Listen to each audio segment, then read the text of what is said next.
Okay, so today I'm going to be talking about some things that I'm doing to be more consistent with YouTube. To give you guys a little bit of background, I started on YouTube about 1.5 years ago, and I posted about a video a month for, let me say, 4 months. I'm not sure of the exact time frame, but I think that's about what it was. So I only got a few videos up, and then it became really hard to be consistent for me. But it was always something I had nagging in the back of my brain, was that I wanted to post YouTube content. I really love long form content. I consume a ton of YouTube.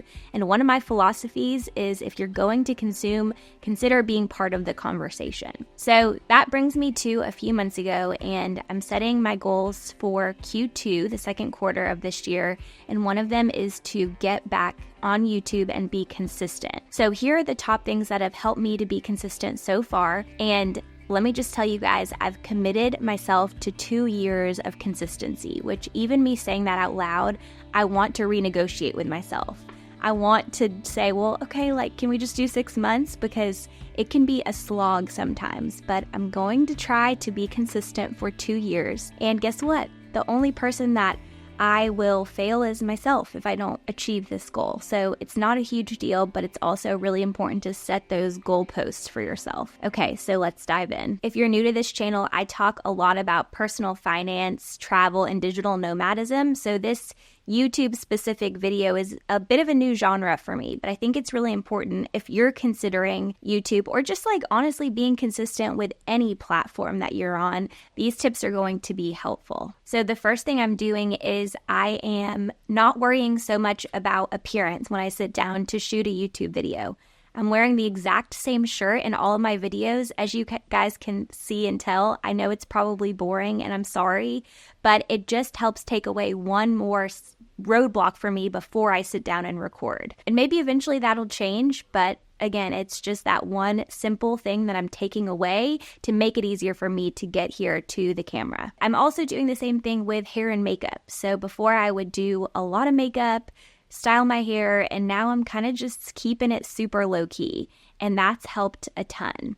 The other thing has been to strategically choose talking head videos as my starting format of videos, because I have a lot of big visions and big ideas for more vlog style stuff and travel content, but I think that just having this one studio that I have set up that I can just sit down and within 5 minutes start recording has been super useful to me and taken all of the drama away from the process. I did record one vlog, and I still have that in a draft format because I feel so self-conscious about it. So hopefully I can get more comfortable in front of the camera, and then putting out that stuff will feel easier. And this is my starting point to do that. The next thing is I'm totally taking the done is better than perfect mentality.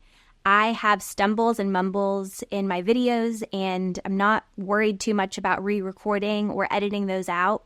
I do a lot of things just in one take because I'm a real person, and I want you guys to see that, and I'm not a perfect robot. So it's not a big deal to me to have things that aren't perfect in my videos. And I had to specifically commit to that because human nature is you want to tweak and edit and get it perfect and be really proud of what you put out there. But I know that the more reps I get in, the better I'm going to get at all of this. So thank you guys for watching and being here and not completely abandoning me, even though the content is not yet perfect. And honestly, let's be real, it won't ever be. The best thing I've done as part of this recommitment process is I have hired an editor. And shout out Floor, she's amazing. I found her on Upwork, and we have had a really great working relationship so far. She does a great job. She's super efficient, turns the videos around quickly. And I really do feel like if you're not naturally an editor or really even interested in learning and you have the ability and budget for it, consider outsourcing that very early on if you can. And keep your expectations pretty simple.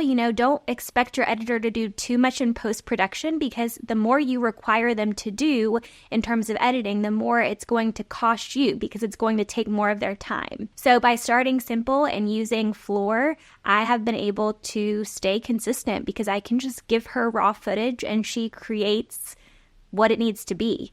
And it's amazing. And before, I was really trying to learn editing myself, and it was taking me usually about 3 hours a video to edit, and just to do very simple edits, like put in a few captions and a beginning card and end card, and those very simple things that shouldn't take that long. So I built it into my budget and hired Floor, and I'm so glad I did. Another game changer is I've actually committed to doing keyword research to help my videos perform better. So before, when I was starting on YouTube, I just threw up whatever video I thought I wanted to record and would do well, but I didn't actually have any data to back that up. Using an app called TubeBuddy, T-U-B-E space buddy, I am able to research topics that I want to record on and make sure that the SEO keywords would work in my favor. So make sure that whatever I want to record on, I can choose a topic that has some search volume and has low competition. And by doing that, I'm able to create videos that attract a bit wider of an audience and to make sure that my channel gets seen and isn't just buried amongst all of the other content on YouTube. So I've seen much better results and higher viewer numbers with all of my videos since I've started to do this. And I was able to get a discount on my first 6 months of TubeBuddy, so I only pay $3.99 per month. So I do think that it's been a great investment and I've seen some ROI. There's some other really cool features that TubeBuddy can do for you if you're interested in using something like that. So highly recommend it. I'm not sponsored. I don't have an affiliate link. It's just something that I've used and loved. The last couple of things that I'm going to mention that have worked really well is I've chosen topics to speak on that I don't have to do a ton of research on. There are things that I know about and can talk about from my own personal experience, and so that's created fewer barriers to entry for me just getting on and recording a video. And I also haven't done full scripts for each of my videos. It's mainly just outlines. So I read my bullet point in the outline, I kind of take a few minutes to think about what I'm going to say, and I hit record. So it doesn't take me too long to plan each video. And then lastly, I'm really just having a lot of fun in the process by not taking things too seriously. So I'm allowing myself to experiment and play around and not being too strict with myself. And that's given me creative freedom and allowed me to not really dread the consistency that I'm chasing. So I hope this video helps if you're on YouTube, if you're a smaller channel, if you're considering YouTube, just get started, because I think at the end of the day, once you get that inertia going and that momentum, you'll find your rhythm, you'll find your audience, and your channel will grow. And that's what I'm hoping for my small channel. So if you could please consider subscribing and liking and commenting on this video, it would help me a ton as I'm trying to build my channel and get it in front of a larger audience and help more people to travel more and have healthier personal finances. Thank you guys for being here.